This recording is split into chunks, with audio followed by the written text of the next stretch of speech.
El 8 de marzo, establecido por la ONU como el Día Internacional de la Mujer, más que inducir para enviar flores o felicitaciones, tiene la intención de reivindicar la lucha de las mujeres por la igualdad y por lograr su desarrollo integral. Las mujeres somos la mitad de la población mundial, pero millones siguen sufriendo discriminación y violencia. La Agenda 2030 de Desarrollo Sostenible plantea como uno de sus puntos principales lograr la igualdad y empoderar a las niñas y a las mujeres. ¿Cómo aterrizar el cambio? ¿Quiénes deben participar en que México avance en este importantísimo tema? Acompáñenos a conversar con Wendy Briceño, presidenta de la Comisión de Igualdad de Género de la Cámara de Diputados, y con el analista Guillermo de Loya.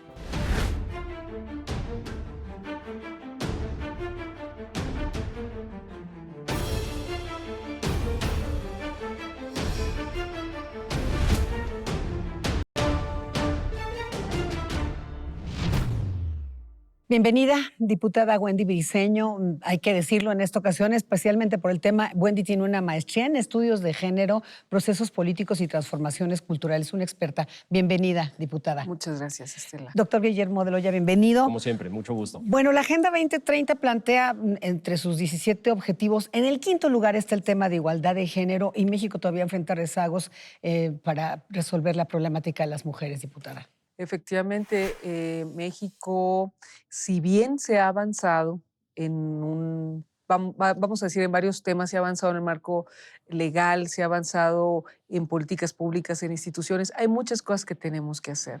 Tenemos que abatir, erradicar las violencias que vivimos niñas y mujeres en México, tenemos que fortalecer todas las medidas de prevención y tenemos que hacer que todo ese marco legal que tenemos pues sea efectivo en la práctica. Es decir, todas estas leyes en las que hemos avanzado, que en lo cotidiano realmente las veamos, porque las mujeres pues somos iguales en la ley y en la Constitución. México ha suscrito tratados internacionales, pero en el día a día nos topamos con que eso no necesariamente lo podemos aplicar por una serie de razones y también de simulaciones. Sí, Wendy, y qué importante que dices lo de la legislación, Guillermo, porque algunas voces hablan de que hay que hacer nuevas leyes.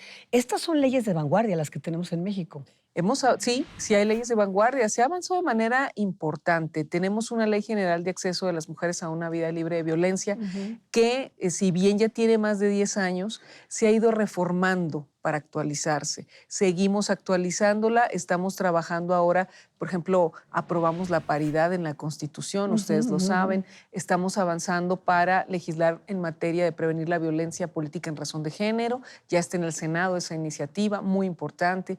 Estamos trabajando para prevenir la violencia digital, la violencia obstétrica, para actualizar las alertas de violencia de género a propósito de todo esto que estamos viviendo y observando con mucha preocupación. Entonces, sí estamos avanzando de manera importante. Creo que no se trata, en este caso, solamente de ser reactivos o reactivas o de legislar ocurrencias. Se trata realmente de hacer una reflexión y de hacer discusiones profundas en la sociedad. Claro. Creo que estamos en un buen momento para hacerlo. Sin duda. No nada más es una situación en la cual México también está, yo coincido, a la vanguardia en una normativa, digamos, suficiente para poder acotar y para poderle dar sustento a este tema, que es el tema, pues, prácticamente de núcleo, lo que se vive en la sociedad mexicana. Pero también cómo llegamos a hacer esa facticidad normativa para poderla aterrizar en acciones concretas, además de lo que representan también los medios no vinculantes, pero a los que México está adherido, como son los Objetivos de Desarrollo Sostenible. Así es. Y en este caso, desde el reconocimiento constitucional de la igualdad hasta acciones muy concretas de políticas públicas y vinculación con la sociedad civil. Sí, en este caso necesitamos que las instituciones que se han creado a través de los años y que muchas se han promovido pues, por las mujeres, por muchos, vamos a decir, organizaciones, sectores de la sociedad. Necesitamos que las instituciones efectivamente hagan su parte en el caso, por ejemplo, de toda la política de prevención. Necesitamos que sea muy efectiva, porque lo que queremos es evitar más asesinatos de mujeres, de niñas, más violaciones a derechos humanos. O sea, me parece que toda la política de prevención hay que fortalecerla bastante. Luego está todo el tema también del acceso a la justicia. Y hay que decir que en el tema del acceso a la justicia, pues tenemos un problema.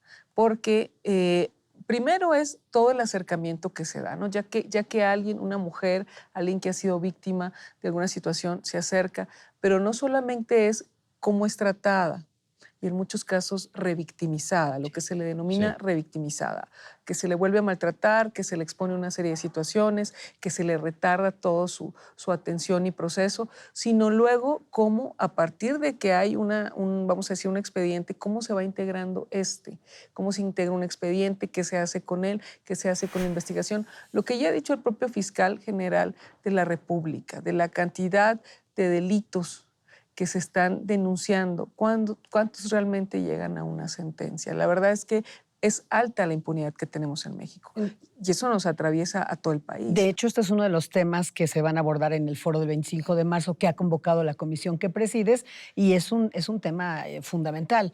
Se llama Conversemos Todas. ¿A quiénes van a incluir? Vamos a incluir a una serie de mujeres que, pues a través de los años, desde sus ámbitos como activistas, como periodistas, como expertas vamos a decir, en dialogar y en buscar soluciones a las violencias que vivimos, todas estas mujeres para profundizar en alternativas, en todo esto que estamos hablando. ¿Cómo prevenimos, cómo fortalecemos la prevención? ¿Qué hay que hacer con las instituciones que ha creado el Estado mexicano para fortalecerlas? ¿Qué hacemos también con todo este otro asunto del acceso a la justicia para que sea más efectivo para las mujeres? Que además ya estamos en un diálogo, debo decírselos, con la propia Fiscalía de la República a partir de que nos sentamos muchas legisladoras directamente con el fiscal. Y entonces estamos en esos diálogos, en ese foro vamos a tener, digamos, esas reflexiones. Lo que buscamos es eso, reflexiones y alternativas, pero profundas, no reactivas, sino que auténticamente le sirvan a la sociedad mexicana. Eso es lo que estamos, en esa reflexión es la que estamos. Es un esfuerzo maravilloso y además prevención en la cual yo hago un hincapié especial porque habría que tener ese esquema de prevención desde los temas más escabrosos que tienen que ver con la administración, la procuración de justicia, la seguridad y la integridad de la mujer mexicana, pero también con cuestiones en las cuales también promueven de alguna suerte esa participación de la mujer en temas como inclusión financiera, en temas, por supuesto, como educativos, para que desde el seno familiar tengamos esa erradicación de parámetros establecidos, sobre todo en un México que se ha distinguido por ser un México de educaciones de tipo machista. Sí, creo que lo que dice el doctor es fundamental. ¿En qué sentido? A veces observamos solo la situación final, es decir, observamos pues lo más terrible, la más terrible de las expresiones que es, por ejemplo, el feminicidio, el asesinato, el crimen de odio.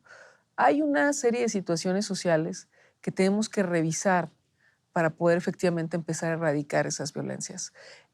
Hay desigualdades en el ejercicio mismo de los derechos cotidianos, Claro. Desde la participación de las mujeres, por ejemplo, en el mercado laboral.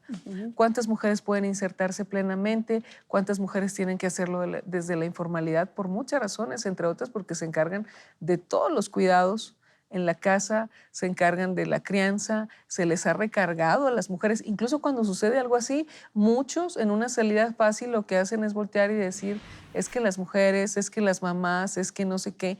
Yo creo que lo que hay que reflexionar es que la violencia es un problema estructural y cómo podemos irla atendiendo. Es decir, las mujeres, ¿qué tantas oportunidades de poder participar en el mercado laboral, de tener seguridad social, de tener, se ha ido cerrando esta brecha educativa, ¿no? Hay más mujeres que están estudiando, pero a la hora de salir al mercado laboral no están las mismas oportunidades. Luego sigue habiendo discriminación en muchos contratantes, en muchas empresas, a la hora de decir, bueno, te vas a embarazar. Es decir, todo esto tenemos que revisarlo, el acceso a la salud, el acceso a la salud sexual y reproductiva que ha sido tan regateada. Derechos reproductivos, sí. Sí, entonces Todos todo los derechos básicos. Exacto. Esto implica, obviamente, la participación de sociedad, entonces, de iniciativa privada, de academia, de gobiernos. Implica una participación de todas, me parece a mí, de todas las instancias y de todos los quienes participamos en lo cotidiano y construimos sociedad, efectivamente.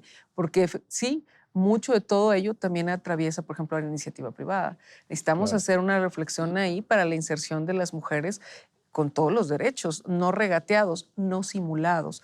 Y que ya que estamos hablando de la garantía de las mujeres en la vida pública, pues reflexionemos en todos los derechos, no regateemos derechos. Durante muchos años se han regateado, por ejemplo, derechos sexuales y reproductivos, el acceso a la salud.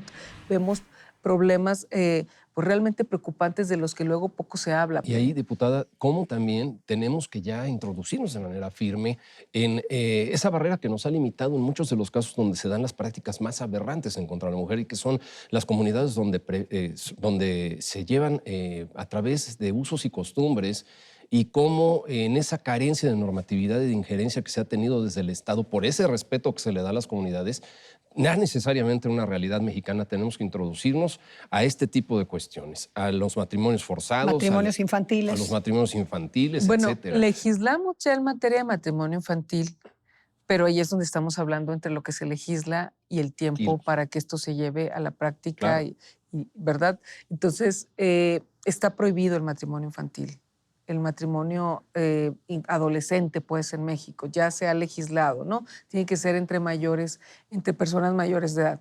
Pero en este caso también tenemos que, pues, hacer una promoción de esos derechos, tenemos que observar dónde están las mayores problemáticas y atenderlas con políticas públicas. Claro, sí, que eso justamente es el rol de muchas de las diputadas, porque por lo pronto sí se ha cumplido en la paridad de género, también hay que decirlo, en la presencia de las mujeres en la vida política. Tú y muchas mujeres son muestra de ello en algunos gabinetes como el federal, donde hay paridad de género. Pero les toca en buena parte, no solo a las mujeres, a los hombres también, ejecutar estas legislaciones que, insisto, sí son de avanzada y sí son de vanguardia. Wendy, yo no quisiera que terminara este espacio sin preguntarte, ¿qué ha separado, a propósito de Conversemos Todas, mencionabas a quienes van a acudir, pero qué ha separado a las activistas jóvenes de todos estos grupos que por años han luchado por los derechos de las mujeres? Eso es muy interesante, es una pregunta muy interesante. Yo creo que son varios temas, no sé si necesariamente es una separación, pero sí es una crítica y creo que hay que asumirla. Por un lado, creo que las activistas jóvenes están diciendo queremos ser auténticamente escuchadas, hay una serie de demandas, de violencias que vivimos y que el Estado mexicano no está atendiendo, ya no queremos simulación, o sea, hay muchas aliadas, pero que a veces no están respondiendo a las demandas que requerimos, es lo que en un sentido, creo que es lo que están señalando. Yo asumo mi parte porque soy legisladora, porque las observo y digo, lo que tenemos que hacer es escuchar, es entender el momento que vivimos, porque además, como mujeres, también hemos vivido las diversas violencias. Claro. Y tenemos que buscar cómo avanzar junto con ellas. Es decir, creo que hay una crítica puesta sobre la mesa, incluso para muchas que han sido mujeres de gran avance, que han promovido grandes leyes e instituciones, pero hay una crítica. Y eso hay que asumirlo y hay que saberlo escuchar. Pero al mismo tiempo hay que entender otros elementos, por ejemplo, el feminismo. El feminismo es un movimiento sobre todo horizontal.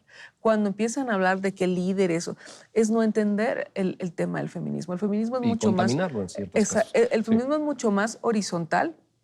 Hay un diálogo mucho más horizontal, mucho más directo, de tú a tú, igualitario. Creo que eso es una característica que hay que entender. Y en ese sentido del feminismo también entender que se pueden confluir todas las generaciones. No significa que lleguen las más jóvenes para que se vayan las más grandes. O para enterrar lo anterior. Claro. O para enterrar lo anterior. Foro también incorporadas estas voces? Están convocadas todas a la Cámara y aparte también vamos a estar transmitiendo en vivo para quienes no puedan estar ahí de otras partes de la República y transmitiéndolo por medios, por el canal del Congreso, por redes sociales. Entonces, sí estamos pues buscando tender todos los puentes y toda la apertura siempre. Muchísimas gracias. Wendy Briceño, muchas gracias. Gracias, doctor Guillermo de Loya. Gracias a usted por acompañarnos en una emisión más de Ruta ADN 40.